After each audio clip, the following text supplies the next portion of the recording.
wishaka kunyikiraho umunyabwenge cyangwa abantu mwe namwe mwitabara nabonye ukuntu mubaye ubuhindi wanyu narabusuye nabonye uko bumeze nabonye ukuntu mu gihugu cyanyu mubaye igihugu cyanyu kiba kirimo icyuya gihumura nabi kirimo umwanda amase mu nzira inyoni ziguruka amasazi ingurube n'inka hose hasa nabi n'umwanda uyabesha kubutukira igihugu wetica tutsi igihugu cye fasha gutya urumuna we niba igihugu cyacu ari kibi cyuzuye umwanda amase amatotoro hirya no hino inkayi byose biri mu nzira byuzuye n'ibyuya hanuka kuki igihugu cyanyu kimaze imyaka 140 cy'abongereza kiri mu gihugu cyacu mwaje gusukura igihugu cyacu mwaje kuhakora iki icyo gihe nyine abongereza bari baragiye gukoroniza ubuhinde sasa umusore nibyo mubaza ko abongereza bamaze imyaka 140 mu gihugu cyacu mwaje gusukura igihugu cyacu se mwaje kugiheha kugikuka ukavuze ko abahuzuye amase mu muhanda niyo mpamvu umaze igihe kingana twanjyanyoreje hano kwiga yanyoreje kwiga gusa iyo abatanyoreje kwiga uyu munsi nari kuba nkwigishije iyo papa atanyohereza kwiga akambwira ngo nanjye nigisha nari kuba nkwigisha mwabikora kimwe mugambanira abo mukuraho amaramuko aribo twebwe Abongereza baragiye gushaka uzongera kuvuga ku gihugu cyambyaye igihugu cyanjye nyikwiyameho wa mugi umva igisubizo yasubije ku impamvu yanga Abongereza ati impamvu nanga Abongereza nuko kwizera abantu biyobora ku kagambane bimeze bwami turi umuyobozi w'Abanyepandari Haidara ari njyewe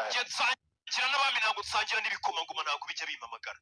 kuri TV bari wowe ugenda shaho uvuga ni nako gakomangoma mbega rero ko urusaza rurobaye Abanyepandari ntabwo ngo rwasangira n'igikomangoma ngingani nsangira n'abami nimba ari igikomangoma nawe yohereje umusore wigenda bari uganira nawe bura nanjye utari umwami ntabwo nabonana nawe nohereza rafatika boy Haidara ari nagajana kiri ubwoba Haidara ari n'umuyobozi w'Abanyepandari nibo bano umwizina Haidara wagikomangoma na papa wawe sanga ramusingi ari we mwami ntago ajya atinyuka guhamagara umuyobozi wacu mu izina Haidara ari nanjye bara nta muntu wapfa gutinyuka kunyitaroke baravuga ati wa wundi utikoraho tumaze kwibagirwa ubusobanuro bwa nyabwo bw'amategeko tugenderaho igihugu cyacu koko cyuzuyemo umwanda cyuzuyemo amatotoro ese niye mpamvu ibyihishe inyuma kuba twe tubaye kuriya iyi mpamvu ibyihishe inyuma nuko abami bacu mu Buhinde batashyira hamwe amakosa n'ayandi amakosa n'ayacu Abahinde cyangwa n'ay'Abongereza amagambo y'umusa ati mbere na mbere mu gihugu cyacu haje Abongereza basagaga 187 nibo binjiye mu gihugu bonyine nyuma y'igihe haza 2,000 by'Abongereza nyuma haza 10,000 by'Abongereza ubu noneho haje 100 mu gihugu cyacu by'Abongereza mu gihugu cyacu cy'Ubwongereza nako cy'Ubuhinde harimo Abongereza 100,000 Nigute Abongereza 100,000 baza bakayobora bagakontorora bakanakoroniza Abahinde basaga 300,000 nawe byibaze impamvu waba uyizi nigute babikora yandikiye papa we papa impamvu Abongereza baza bakatuyobora ari 100,000 bakaza bagakoroniza igihugu cy'abantu 300,000 natwe mu Rwanda ugereranije ushobora gusanga twari 5,000,000 dukoronijwe n'abazungu batarenga 100,000 cyangwa se 50,000 bakoronije u Rwanda rwose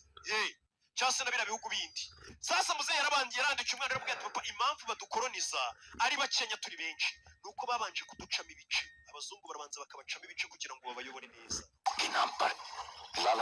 bakatwicisha inzara bakadutera umururumba bakatwigisha indimi zabo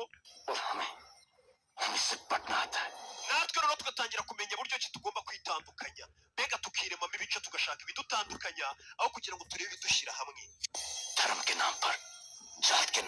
bakabanza natwe ubwacu tugatangira kwitandukanya tuvuga ati baranaga ari bene wacu kuko tudasengera mu idini rimwe ubwo tudahuje ubwoko ntabwo turi abantu bamwe ubwo ubwami bwacu butewe n'umwami umwe ntabwo ari bene wacu kandi mwese musangiye igihugu wumvishe ikintu abazungu bakoresha babatandukanya kandi n'ubu hari injiji zikibifite bari abantu ntabwo bakishijwe baranaga ari abacu tujye muri bene data ugasanga iyo mvugo yagiye mara buriya ni mwene data none wa musiramu ubwo ntabwo ari mwene se nawe ujye unyumvira ibyo bintu ni ubujiji nibyo bintu bituma abantu batandukana kandi abantu ari umuntu umwe igihugu ari kimwe n'ururimi ari rumwe ariko iyo batangiye kwitana uriya se ko ari umukizwa ari mwene data nawe unyumvire ndabizi abantu bari kunyumva ntabwo natinya kuvuga ko ubwo ari ubujiji nawe uri kunyumva uri injiji nimba ubikora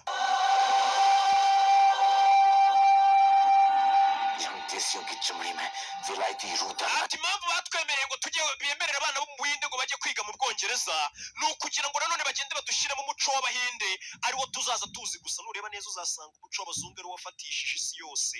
mu bihugu bya Afurika twaribagiwe umuco wacu akenshi rimwe na rimwe mujya mubibona n'uwo bagiyemo mwibagiwe ibyanyu injyana muririmba ibyo mukora ni ibyabo ikintu kizima musigaranye ni nkange w'umusobanuzi uba ugerageza kubasobanurira ibintu nk'ibi n'uburyarya bw'abazungu kugira nyine turebe ko twakwigarurira ibyacu neza urumva mfite iki ndi uw'agaciro kugira ngo menye uburyo bari abantu batekereza n'uburyarya bwabo papa ngiye kwitwara neza nanjye nigire nkaho nemeye imico yabo yahise ahindura n'imyenda yambara nk'abongereza kugira amenye uburyarya bw'abongereza umwana bari kuneka agira gutya akandikira papa we akavuga ati papa bano bongereza kugira ngo nzakomeze menye byinshi byabo ukuntu batuyobora n'ukuntu badukoroniza n'ubwenge bwabo n'imipangu yabo ngiye gutangira kumera nkabo yatangiye kwambara udushati akambara twa bonjour pare n'imisatsi arayogosha ati papa ugiye kumwandikira umubwire ko wakunze umukobwa asa ati nzabimubwira turore